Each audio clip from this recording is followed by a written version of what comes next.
Question number 71.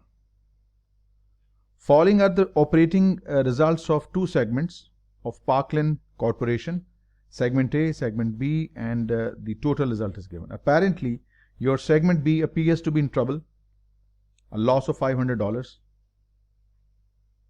Variable cost of goods sold are directly related to operating segments. Fixed cost of goods sold are allocated to each segment based on the number of employees. Okay.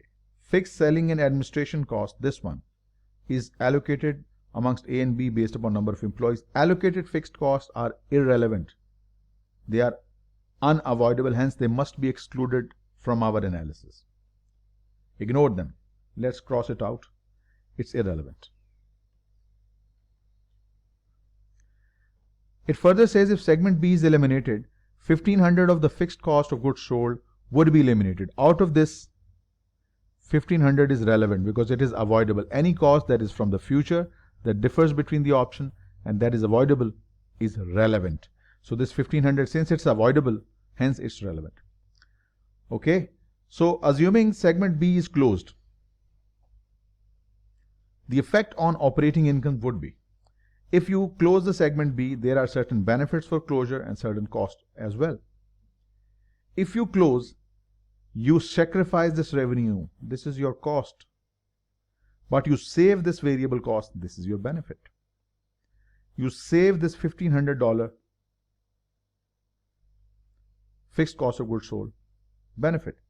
You also save this $3,000 variable selling and administration cost. If you add all these, your marginal benefit or the benefit of closing this division was $13,000, but the cost of closure was $15,000. So as you can see, your cost is more than the benefit by $2,000. So hence your overall profit would fall. It would decrease by $2,000. So that makes C to be the correct option, and C it should be. C it is. Next, a theoretical question and requires some good deal of reading. Grapevine Corporation produces two joint products, JP1 and JP2, and a single byproduct, BP1. Joint product JP1, JP2, and a byproduct 1 in a department. Okay. In department 2 of its manufacturing plant, this is your department where you produce JP1, JP2, and a byproduct. Right? It says JP1, this one, first of the joint products, it is subsequently transferred to another department, department 3, where it is refined into more expensive, higher price product, JP1R. JP1 further refined, and a byproduct known as BP2, that is the byproduct 2. Right? Recently, Santa Fe company introduced a product that would compete directly with this JP1R, and as a result, Grapevine must reevaluate its decision to process JP1 further or not. Because there is a competition, now we have to decide, should we carry on further processing of JP1 or should we not? The market of JP1 will not be affected by Santa Fe product. JP1 is a unique product, it doesn't have competition, but JP1R has a competition from Santa Fe. And Grapevine plans to continue producing JP1, even if further processing is terminated. So JP1 will continue whether we decide to discontinue or carry on with JP1R.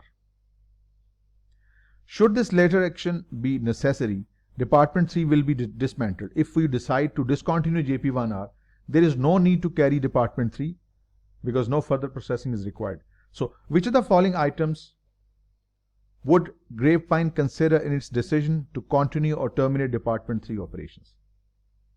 The selling price per pound of JP1, that is the selling price that's split off,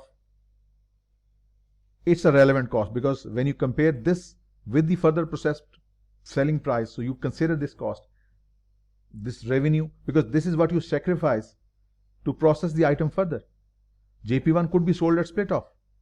If you decide to further process, this is what you sacrifice to go on. It's a relevant cost.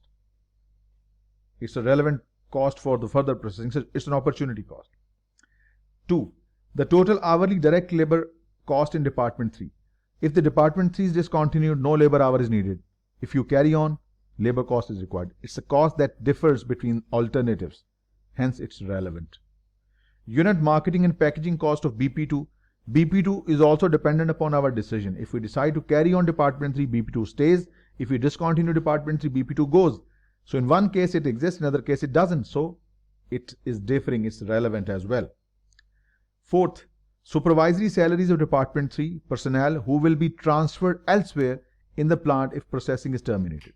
Since supervisory personnel will stay whether we decide to discontinue Department 3 or not, it's something unavoidable, hence irrelevant. Department 2 joint cost allocated to JP1 and transferred to Department 3. Joint cost that was already incurred before it was transferred to Department 3. It's a sunk cost, irrelevant cost that has already been spent. Sixth, the cost of existing JP1R inventory. The existing cost of JPR1 inventory doesn't help us to decide should we carry on production, further processing of JP1R or not. Again, it's a cost that has already been spent. So the only relevant costs are 1, 2 and 3, and that makes B to be your correct option. And B it is. The Dollhouse, a very profitable company, plans to introduce a new type of doll to its product line. The sales price and cost for the new dolls are as follows. If 10,000 new dolls are produced and sold, the effect on Dollhouse profit. 10,000 new dolls are produced and sold. First, we need to see what is the contribution do we get by producing and selling one item, $40. If you sell 10,000 dolls, it means the contribution you will earn is $400,000. What do we need? Profit or loss. So from this $400,000, we must deduct incremental annual fixed cost that is just because of this doll. So you must deduct this $456,000 from this, and eventually this will turn positive contribution into an operating loss of $56,000. Okay, we have $56,000 here. The question is, do not just click B blindly. Why have they given tax rate? He didn't say operating profit, or he didn't say earning before interest and tax. Do not assume.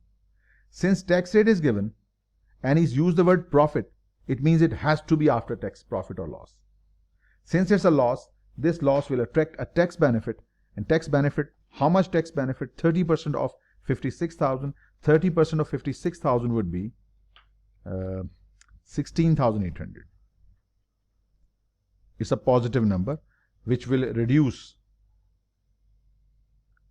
your net loss to 56 plus 16,800, 39,200. This is your net loss for the period, 39,200. That makes C to be the correct option, and as you can see, C it is. Next, again you have multi-division arrangement. Again, decision would be made at margin. You are, I'm sure, quite aware of, and you got the idea how to go about questions like these. The furniture company recently has currently 3 divisions: Maple, Oak and Cherry. The Oak furniture is at loss, Cherry is also at loss. So we have these 2 problem areas. So the Oak furniture line doesn't seem to be doing well, and the president of the company is considering dropping this line. I think Cherry is doing fine, it's positive. The problem is here. If it is dropped, the revenue associated with Oak division will be lost. Of course, when you discontinue Oak, revenue is gone and the related variable cost saved. Also, 50% of the fixed cost allocated to Oak furniture line would be eliminated. Avoidable fixed cost is relevant, is considered, is relevant. Income statement by divisions have been given. Which of the following options should be recommended to president of the company? So again, decision is to be made. Should we or should we not?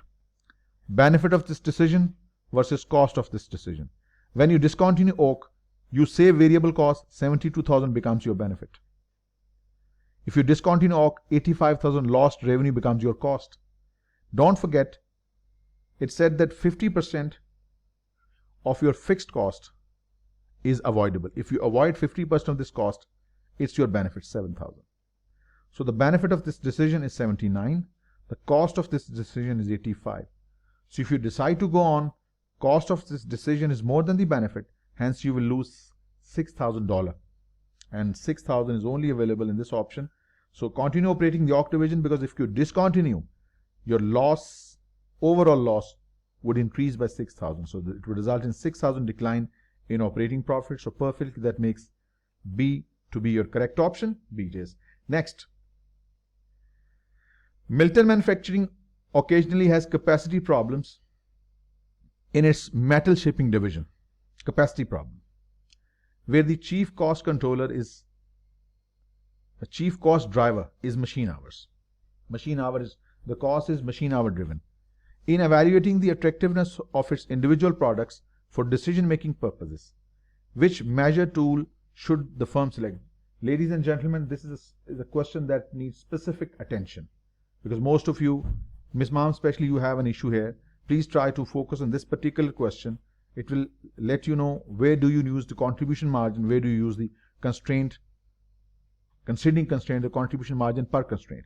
Now, if the machine hours do not constrain the number of units to be produced, you have unlimited machine hours, there is no constraint on machine hours. In that case, we use the contribution margin approach.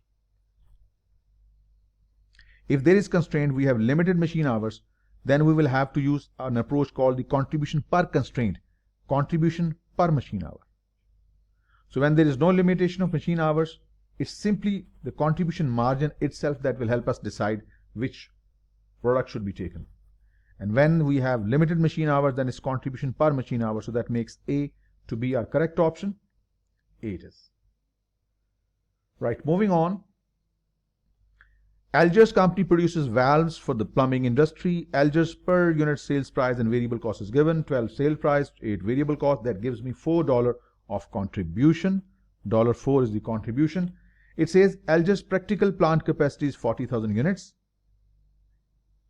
Alger's total fixed cost is 48,000 and it has 40% effective tax rate. The maximum net profit that Alger can earn. He didn't say what your level of output would be. Since it said the maximum net profit, it means we will have to utilize all our installed capacity. We must produce and sell all the 40,000 units that we can produce out of the plant capacity we have available. So that will generate a contribution of $160,000. Out of this 160, we have to have $40,000, 8,000 of our as our fixed cost. So it's contribution 160, 48 is the fixed cost. What you get is $112,000. This is the operating profit. It's given. It's given. Again, he's played with you, and he's used the word net profit. Since the word net profit is used, and we also been given the tax rate, so it's always advisable to deduct the tax first. So 112,000 times 40%, that gives you 44,800. Deducting 44,800 as tax from your operating incomes gives you the final answer 67,200, right? So you have to read the information carefully. Do not jump to the conclusion. And this way you'll get the right answer. B. Next question is almost identical. Just the numbers are different. Percentages are different. We have been given sales variable cost, so the contribution is 3. So the plant capacity is 35,000 units. If Dayton's total fixed cost is this and the company has 50% effective tax rate, if Dayton produced and sold 30, not 35, then net income would be. So in this case, you will multiply your contribution 3 with 30,000. So the total contribution would be 90. From this 90,000 contribution margin, you will deduct 42,000 of your fixed cost. What you get is 90 less 42. From this, you have to deduct your tax also. This is your operating profit. So tax is 50% of this, that is 24,000. Tax at the rate of 50%, 24. So what you get is straight away 24. So that makes A to be the correct option. A it is. Right, next. A bigger question, but we know how to tackle the question like these in your section C, decision analysis. If Raymond installs the automated process, the company's monthly operating income would be. Raymond's Incorporated, a bearings manufacturer, has the capacity to produce 7,000 bearings per month. This is the maximum capacity. The company is planning to replace a portion of its labor-intensive production with a highly automated process, which would increase Raymond's fixed manufacturing cost by 30. Right now, the fixed cost stands at 16,000. It will go up by 30. Okay. What else? and it will reduce your variable cost by $5 per unit. So where is the variable cost? This is the variable cost. $65,000 is the variable cost of how many units? 5,000 units. So $65,000 is the variable cost of 5,000 units, means each item cost you $13. This is the variable cost that is subject to a reduction of $5. It means your new variable cost is going to be $8. There is no change in your selling price. Selling price is still $20. Variable cost 65,000 by 5,000 is 13, has fallen by 5. New variable cost is $8. It means your contribution margin, don't forget direct material, direct labor, variable overhead, variable selling. All variable costs have been considered. This $13 is the all variable cost per unit, total variable cost per unit. So from this we deduct 20 less 13. We deduct $5 of reduction. It's 8. Final selling price minus new variable cost per unit gives you a contribution of $12. Right? What are the units to be used? This is the maximum capacity we can produce. Right? He didn't say that we will reach up to this capacity. If Raymond installs the automated process, the company's monthly operating income would be. He never said that we will operate at full capacity. So what can we do? We can try at least first with 5,000 units. Let's just give it a try. 5,000. So 12,005, it means the total contribution we earn is $60,000. Your fixed cost is 1630. 46 plus 4, 50,000. It means that's what you get, $10,000. Right? Let's say, had it been 7,000, full capacity, what would have been like? We got the result, B is the result. But let's just play with the question. 7,000 units produced and sold, each unit generating a contribution of 12. It means the total contribution that we could have generated was 84,000. Out of that 84,000, 50,000 was to be deducted. We get 34,000, I think. And that is not one of the options. 34 isn't here. It means it has to be then the level of output currently attained. 34 isn't in the option. So that's 10. That's B, B, B, B, and B it is 10. Right? So make sure you use the information wisely. The question can swing from one way to another. So you must be prepared wherever the question takes you. Go with the flow wherever the universe takes you. Philips & Company produces educational software. Its current unit cost based upon an anticipated volume of 150,000 units is given below. 150,000 units is the capacity. This is the detailed selling price, variable cost, contribution margin, fixed cost on per unit basis. This is an important point. This is the fixed cost on per unit basis. Fixed costs normally are not stated on per unit basis. Rather, it must be stated in total so that we have a better idea. So 150,000 multiplied by 60 gives you $9 million. This is your current fixed cost. Rest of them are variable per unit. Fine. Sales for the coming year are estimated to be 175 units, which is within the relevant range of Philips cost structure. Within the relevant range, two things happen. Your unit cost remains the same. Your fixed cost in total remains the same. Right? What is your unit cost? Is $60.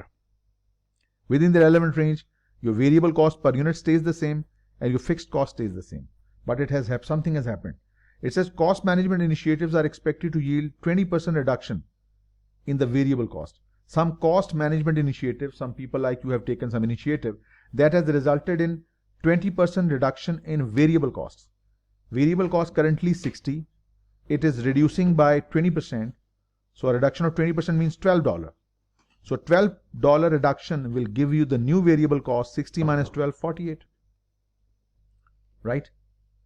And at the same time, your fixed cost is going to go down as well by 750,000. It means your new fixed cost, which was 9 million earlier, has been reduced because of some cost management initiatives. The new fixed cost is 8.25 million.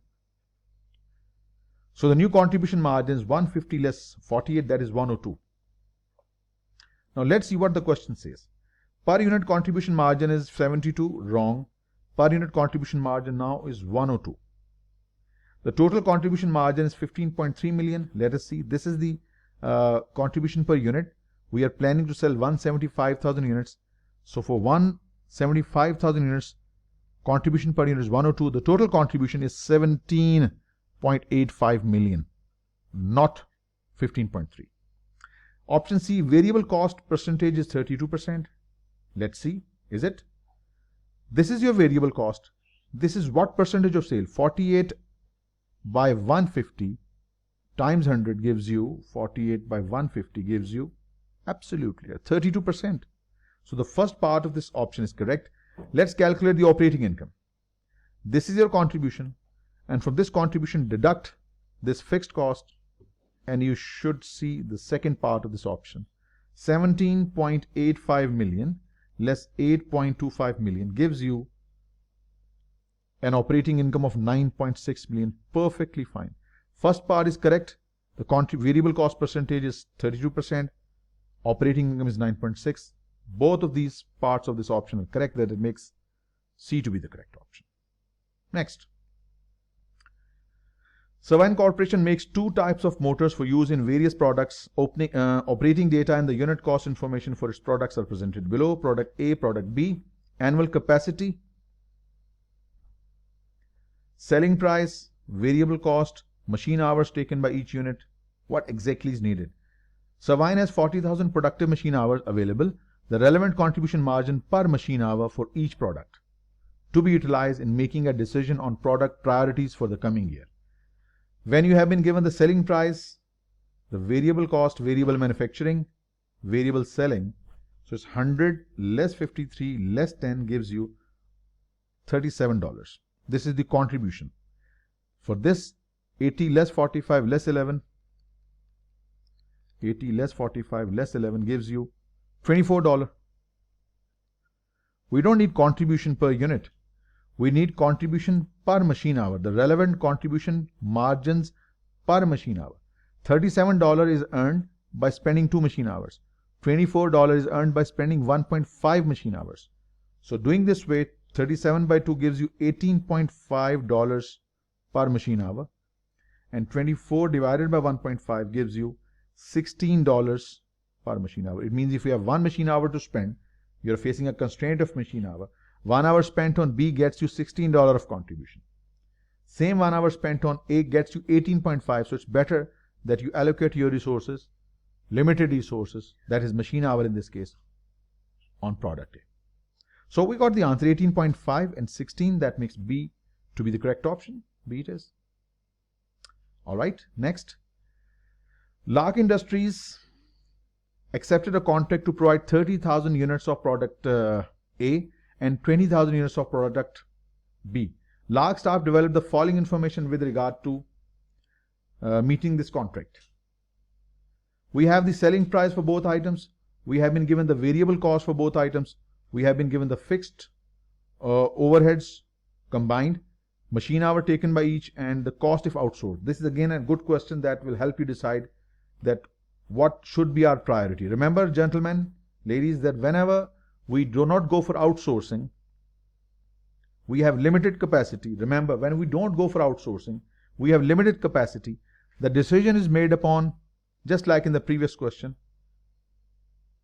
contribution per machine hour. If you do not go outside, there is no outsourcing. No outsourcing. In such a situation, if you have to decide, it is simply contribution per machine hour. In that case, A was the winner. We will allocate all the resources on A. Story closed. Halas, finish. But if you go for outsourcing, things are now different. We look at things in a different way. This is a very good question that will enhance your understanding that if you are facing a constraint and also you have an opportunity to outsource, what would be your priority? Please focus, gentlemen. Lark Industries accepted a contract to provide 30,000 units of A and 20,000 units of product B. Lark staff has developed this data. What we need is, first, if you calculate the contribution, it is 75 less 30. The contribution is here is 45, I guess. If you calculate contribution in other case, 125 minus 48, you get 77, right? Since machine hours are limited, Did it mention somewhere here? It didn't say so. It didn't say we are facing any constraint. But I think yes, given right here. Didn't say in words, but numbers tell us. Now, you need to produce 30,000 A. Each A takes 3 hours. Each B takes 5 hours. It means our hours requirement is 90,000 plus 100,000. It's 190. Now it tells us. It didn't say explicitly in writing, but this number itself tells us we need 190 machine hours, but we have only 160,000 machine hours. We are facing constraint. Normally what you have been doing so far, we have been doing contribution per machine hour. That gives us 45 by 3. That is $15 per machine hour. Right? And 77, 125 less 48, divided by 5, that gives you 15.4 per machine hour. Let's say if we do not go for outsourcing, we will spend our maximum hours on item B. If some hours are remained or some left over, we will spend on product A. That's the case if we don't go for outsourcing, right? But we have outsourcing information available. We have outsourcing information available. In this case, the dynamics are totally changed now. If we make item ourselves, it costs 30. If we outsource, it takes 45. Extra cost we have to pay is $15. In case for product B, extra cost is $60 for the outsourcing, 48 is the cost we incur. The extra cost we pay is $12. Again, we don't decide on extra cost. It's extra cost per machine hour, $15 per 3 machine hours are needed for A, and $12 for 5. If you simplify, for product A, 15 by 3 is $5 per machine hour. 12 by 5 gives you $2.4 per machine hour. Now you can see two things side by side. Juxtapose these two things and then decide. If I have to decide without outsourcing situation, I will prefer B because it benefits me more, $15.4 per machine hour, right? So if you have to decide, you go for the maximum benefit. But if you go for outsourcing, you go for the minimum cost. Like if I go for item B, every machine hour I buy from outside, the extra cost is $5, right? If we go for item B, the extra cost per machine hour pays $2.4. So we either maximize our benefit, in this case, contribution per machine hour. If we go for outsourcing, we minimize our machine hour per extra cost per machine hour. Extra cost per machine hour in case of B is just 2.4. Right? 48 and 60 is different, divided by 5 is 2.4. So if we go outside for B, 1 hour of machine hour will cost us $2.4 extra. If we go for A for outsourcing, 1 hour of outsourcing will cost you $5 extra. So it costs us less in case of B for outsourcing. So what should we do? We should make all the A's ourselves. Whatever remaining capacity stays, use it for B, and whatever stays, go for outsourcing. That's the right option.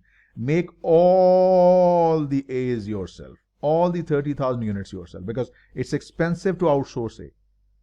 Make all 30,000 units of A. If some hours are left, use it for B, and still some B's are not fulfilled, go for outsourcing. And you will have to go for, because hours are limited. Make all A's, then make all B's as much as possible out of the time available, and then go for outsourcing. That is the perfect option that makes A to be the correct option. Right? All right. So now we are jumping into economics. 82 to 99. All the questions related to economics and pricing. Gentlemen, focus. Decision analysis related to margin analysis, make versus buy, carry on or discontinue is all over. It's now economics, price elasticity of demand and pricing. Which of the following would cause the demand curve for bagels to shift to the left? We just have to solve the question. We are not concerned what bagels are, but let me tell you, bagels are donut-shaped breads. It's a donut-shaped bread, soft and fluffy. That's what you call bagels. So, which of the following would cause the demand curve for bagels to shift to the left? Demand curve for bagel shift to the left. Those of you who have read economics in their elementary business studies, they would know that if because of price the demand falls, or because of price the demand increases. It is simply the extension and contraction in demand. You keep on moving up and down the same curve. You slide up, you slide down, up, down. This is called contraction and extension in demand if it is because of price. If it is caused by something else like fashion, taste, trend, price of substitute goods, price of complementary goods, tax rates, disposable incomes, interest rate, so on and so forth, that might result in demand curve shifting outwards and inwards. So demand shifters are all those factors other than price. Keep that in mind. So if the decrease in the cost of muffins, that gives us an idea. Decrease in the cost. Muffins are also kind of bakery product, cake type, small cakes. If the cost of muffins fall, it means the price of muffin will fall. When the price of muffins will fall, the quantity demanded for muffins will go up. Since the quantity demanded for muffins will go up, people will start switching their expenses from bagels to muffins, so they buy more muffins and less donuts. So we haven't changed anything for donuts. We haven't reduced the price. We haven't increased the price. It's just that the cost of making muffins was lowered. It resulted in lower price. Lower price will attract higher quantity demanded for muffins. Since muffins and bagels are substitute to one another, people will switch their spending towards muffins, and without any change in price, we see a decrease in demand of bagels. So the demand curve will shift leftwards, shift to the left. This is called shift to the left, shift inwards, or called decrease in demand. This is called shift to the right, increase in demand, or shift rightwards. So we need to look no further. A is the right answer. Increase in population would have resulted in increase in donuts demand, this bagels. Decrease in the price of bagels results in contraction and extension of the same demand curve. There is no shifting. Because of price changes, only there is a contraction and extension in demand, no demand curve shifting. So we don't need to look any further. So that makes A to be the correct option. And as you can see, A it is.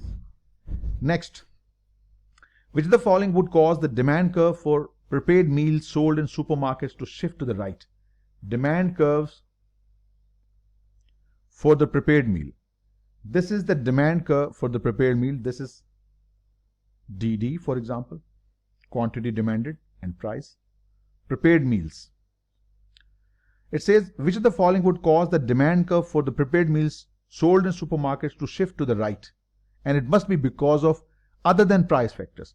Because of price of the prepared meals, you slide up and down on the same demand curve. Demand curve shifters are non-price factors. Let's see the options. An increase in the price of prepared meals. An increase in price of the prepared meals that will result in contraction in demand.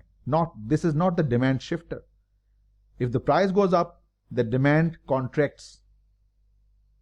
Incorrect option. B. An increase in the consumer income. When the consumer income increases, they can spend more on the items they buy. So resultantly, they will buy more prepared meals. The prepared meals demand curve will shift outwards. So increase in consumer income will result in shift outwards of the demand for prepared meals. Why not C? The decrease in the price of restaurant meals. If the restaurant meal price decreases, people will demand more of the restaurant meals. This increase in the restaurant meals would have resulted in shift inwards of prepared meals. Prepared meals and restaurant meals are different. So this is not the right option. A decrease in price of restaurant meals would have resulted in shift inwards or shift to the left of prepared meals. Wrong. An increase in the supply of prepared meals. If there is an increase in supply, this was the original supply curve. This is the new supply curve. The demand curve will still stay the same. It's just that the price will fall, but the demand curve stays the same. This is not the reason of shift of demand curve, because demand is driven from the consumer side. Supply is driven from the producer side. So this is from the consumer, from the producer side, so demand curve doesn't change. So that makes B to be the correct option. And as you can see, B it is. Next, if the demand for a product is elastic, price elasticity of demand is greater than 1. It means any slight increase in price will result in drastic decrease in demand, or any decrease in price, the quantity demand will go up. And if you see from the revenue side, increase in price will make the quantity demanded go down, total revenue will fall. In this case, the total revenue will go up. Right? Now let's see, if the demand for a product is elastic, price increase would do what? This will happen if the price is increased. If price is increased, the quantity demanded will fall, and that will result in decrease in total revenue. No change in total revenue, wrong. Increase in total revenue, this is possible when there is a price decrease. Since there is a price increase, there is going to be a decrease in total revenue, so that makes C to be your correct option. Next, the advantages of incorporating full product cost in pricing decisions. Full costs in pricing decisions include all of the following except. Advantages of full product costing. Moving in the reverse order, the pricing formula that meets the cost benefit test. Cost-based pricing is simple. It's an advantage. If you base your pricing on cost, there will be price stability. It's competitive pricing that results in volatility in pricing. It's an advantage. Full product cost recovery.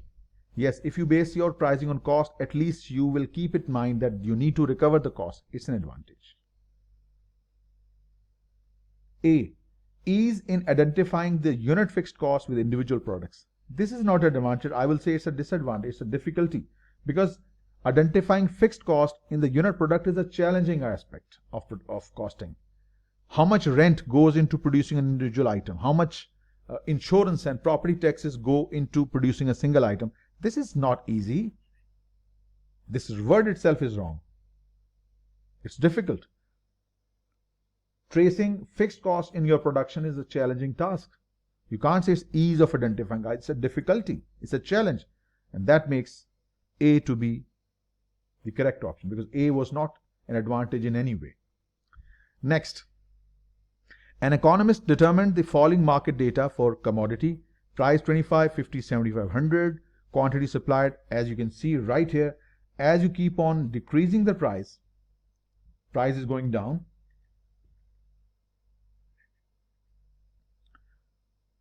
Is increasing basically 50 to 100, we're moving downwards. So price is increasing. So when price increases, the quantity demanded falls. At $25 price, this is the demand. As price is increased from 25 to 50, the quantity demanded falls. But for supply, it moves in the opposite direction to demand. If the price goes up, the quantity supplied goes up as well, because supplier is willing to supply more at higher prices. At 25, 250. At 50 price, he will supply 500. At 75, he will supply 750. At 100, he will go for 1000. So as prices increase, supplier will supply more. But this is opposite in case of consumer. As the price goes up, the quantity demanded falls. That's the idea. Now, based on this information, let us first see the table from another aspect. If you just look at it, $50 is a price at which the quantity demanded and quantity supplied are in equilibrium. So you can see the market is in equilibrium. Quantity demanded and quantity supplied. So the price that is stabilized is $50. The quantity, the equilibrium quantity, that is $500. 500 units. Okay. Now, in the short term, there would be excess supply at the price 40. No. At price 40, people will demand more. Supplier will supply less. Wrong. At $40 price, which is below the market price, there will be more demand than supply. It will result in shortage. Quantity demanded is more than quantity supplied. Incorrect answer. In the long run, if producer cost per unit declines, then the reasonable market clearing price is 65. If his cost falls, then you should expect a decrease in price, not an increase. 65 is an increase. Unit cost reduction results in decrease in price, not increase. B is incorrect. C, in the short term, there would be an excess demand at price 70. At 70 price, there will be more supply, less demand. Why? Because the price is set above the equilibrium. Whenever the price is set above the equilibrium, you can see right here that quantity supplied is more than quantity demanded. This is surplus. And when the equilibrium price is above and the market price is below, this will result in more demand and less supply. This is shortage. So in short term, there would be excess demand at price 70. No, at higher price, the quantity supplied is more, quantity demanded is less. This is surplus. This is shortage. So at lower prices, there is shortage. At higher prices, there is surplus. This is incorrect as well. In the long run, if producer's cost per unit increases, he will pass on this cost in the case of price. Then the reasonable market clearing price would be above 50, and definitely 70 is the right answer.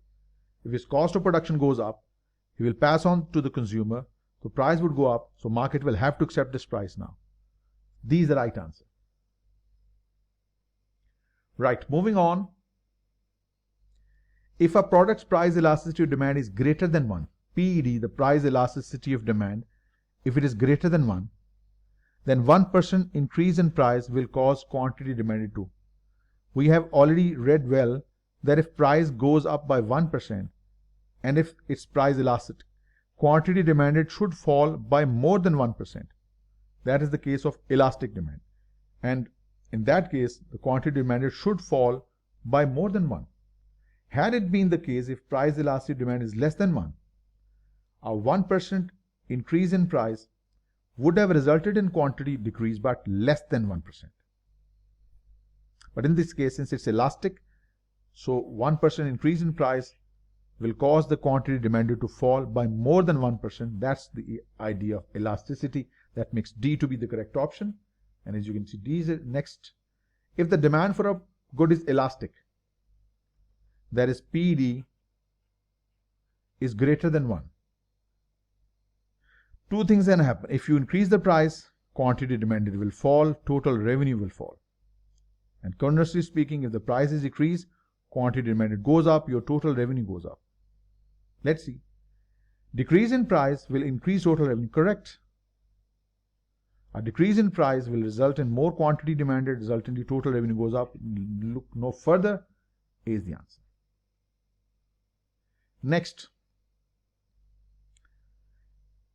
Leader Industries is planning to introduce a new product, DMA. It is expected that 10,000 units of DMA will be sold. The full product cost per unit is 300. When you say full cost, it means direct material, direct labor, variable overhead and fixed overhead, all included.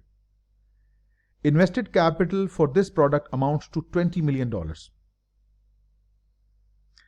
Leader's target rate of return on investment is 20%. Whatever has been invested, we need 20% return on this investment as our profit. The market percentage for this product based on operating income as a percentage of full product cost. Last line we'll study further. Let us first calculate the selling price. We are producing 10,000 units, each costing 300. 300 by 10,000 means our full cost will be 3 million. This is our full cost, including all the material, labor, variable overhead, fixed overhead.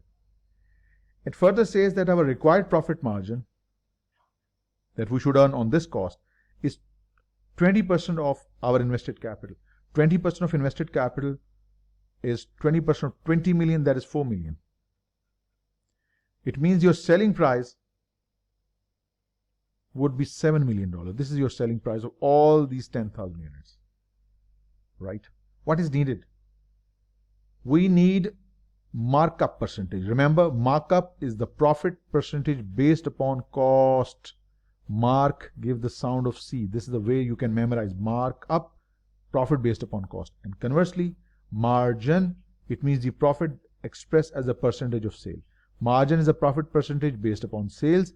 Markup is the profit percentage based upon cost. We can see the profit here. Profit is 4 million. 4 million expressed as a percentage of cost will give you markup, and 4 million expressed as a percentage of sale is called margin. Let's calculate these two separately. First, it's markup. Profit as a percentage of cost. 4 million divided by 3 million gives you 1.33 million. That is 1.33 or 13.33%. This is your markup percentage. If you need to calculate the margin, margin is profit expressed as a percentage of selling price. It's 0.57 and both are given, see, 0.571 or 57.1%. But this is not right. This is margin. This is markup. C. We are looking for markup, not margin. 90. Which of the following situations best lends itself into cost-based pricing approach? Remember, the cost-based pricing is recommended when the production is customer driven. When the production is customer driven, then you have the right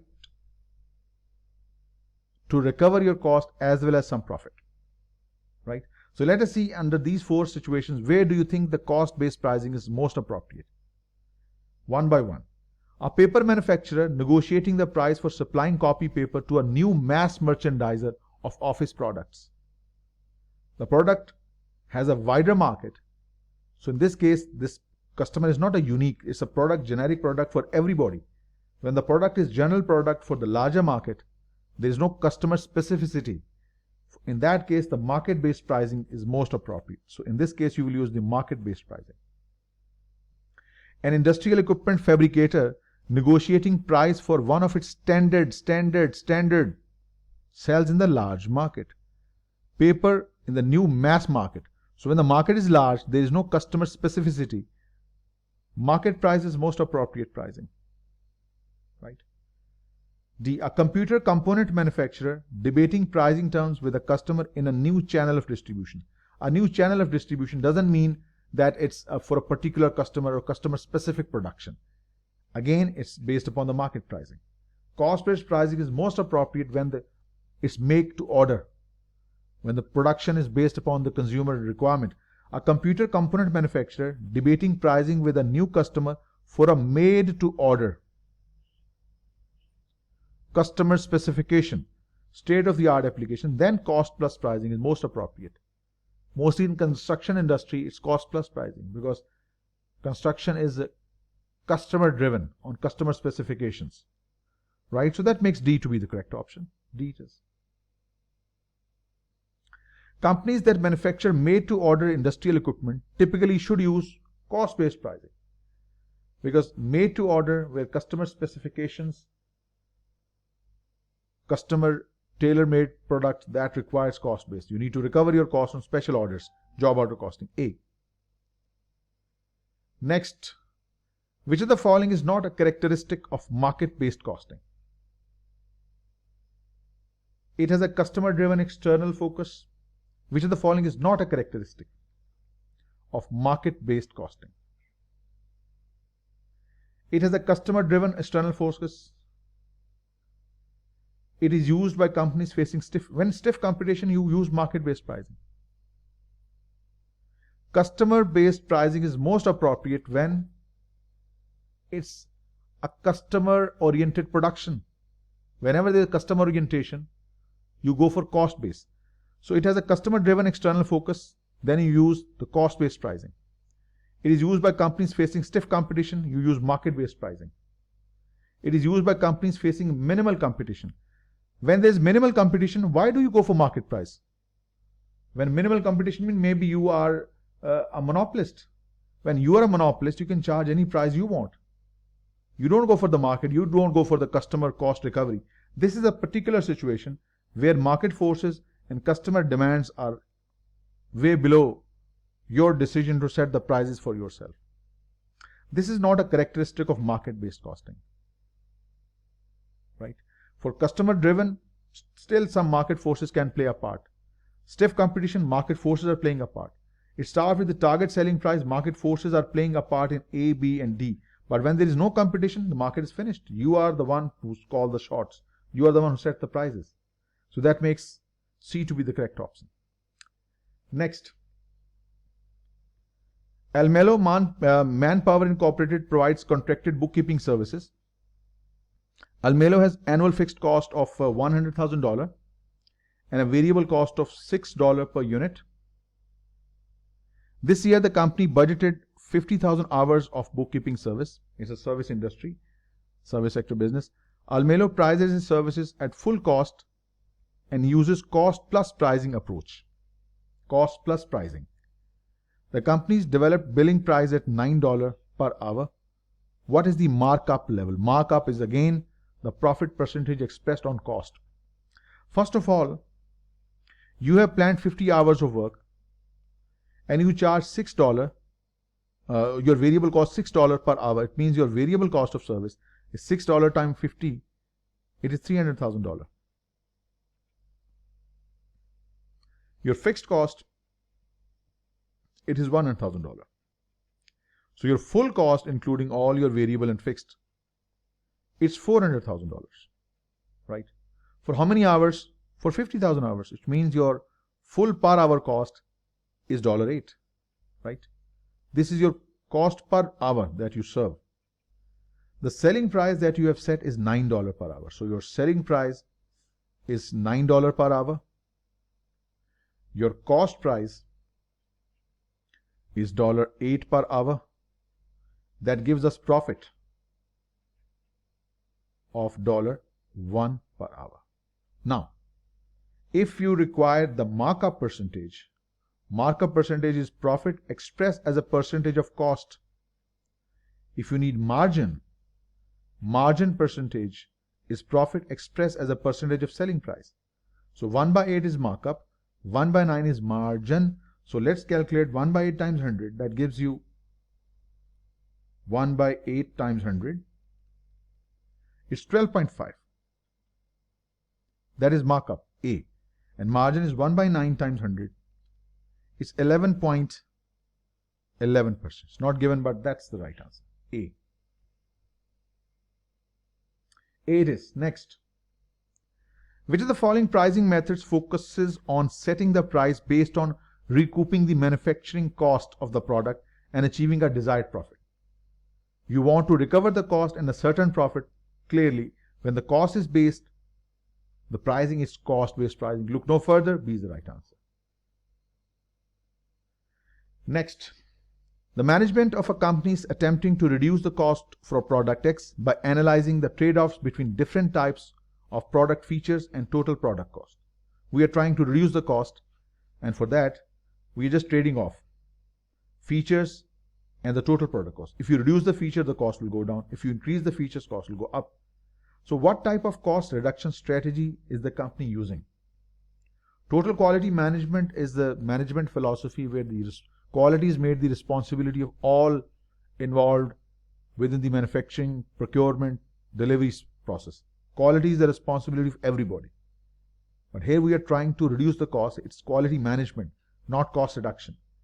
Activity-based costing, it's incorrect option. Why? Because activity-based costing, it's a cost allocation technique. It is not a cost reduction mechanism. Even though it's one of its advantages in activity-based costing is cost could be reduced, but the main focus is not activity reduction, is the cost reduction. It's primarily a cost accumulation system. It's a cost accumulation system. At the same time, interestingly, we have 4 types of cost accumulation system: job order costing, activity-based costing, life cycle costing, and process costing. These are the 4 cost accumulation system in your section D, CMA part 1.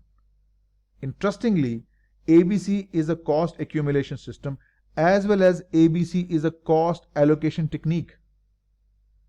And yes, one of its benefits is the cost reduction, but that is not the primary reason why we implement ABC. ABC is for better cost allocation, better costing, accurate costing. Incorrect. Kaizen is a Japanese term which translates into English as continuous pursuit of improvement. When improvement is made as a continuous process, it's called Kaizen. We are not looking for Kaizen, we are just looking for reduction in cost. This is value engineering. Value engineering is a systematic approach through which we reach the targeted cost level. We reduce the cost, but without compromising on quality of the product. This is called value engineering. So that makes D to be our correct option. D it is. Fennel Products is using cost-based pricing to determine the selling price for its new product based on the following information: annual volume, fixed cost, variable cost, total assets, effective tax rate is given. What we need? We need to calculate return on investments. That more or less like a part 1 question, but still we can find. Return on investment requires first the return, that is income, because return on investment is equal to your net income upon average total assets. That's the formula we use frequently. So how do you calculate net income? First, this is your sales volume. Your variable cost is 200 per unit. Selling price isn't given. We need to find the selling price. The target selling price that we need to earn a 15% after-tax return on investment. Right. Now, your variable cost for 25,000 units, 25,000 times 200, your total variable cost would be 5 million. Your fixed cost is 700,000. Right. 15% after-tax return on investment. What is your investment? 4 million. 15% of the return on investment, 4 million times 15%, it's $600,000. Please do not make this mistake of adding 600 right here as required profit. Why? Because variable cost is pre-tax. Fixed cost is pre-tax. You can't add a post-tax number into pre-tax numbers. I need to cover my fixed cost and variable cost. They are all pre-tax, before tax. How can I add my after-tax desired profit of 15% of total assets? I need to convert it into before tax. How do I do that? Remember, if your net income is given and you need to convert it into pre-tax income, you simply divide it with 1 minus tax rate. This is called grossing up in taxation. Net income divided 1 minus 40%. It will gross the amount up and give you the operating profit. 600,000 divided by 60%, that's 1 million. That's our desired profit. This was a key point. You can't add after-tax net income into pre-tax cost and fixed costs. So I need variable cost to be recovered, fixed cost, and I want at the same time $1 million profit, pre-tax profit. For this, my revenue will have to be 6.7 million. This must be the revenue that will cover the variable, fixed, and earn this much profit before tax. Then what would be per unit selling price? Divide the total revenue. This is your revenue. With 25,000 units, 6.7 million divided by 25,000 units give you a selling price of 268. So that makes D to be the correct option. D it is. All of the following statements about product life cycle pricing are correct except product life cycle pricing.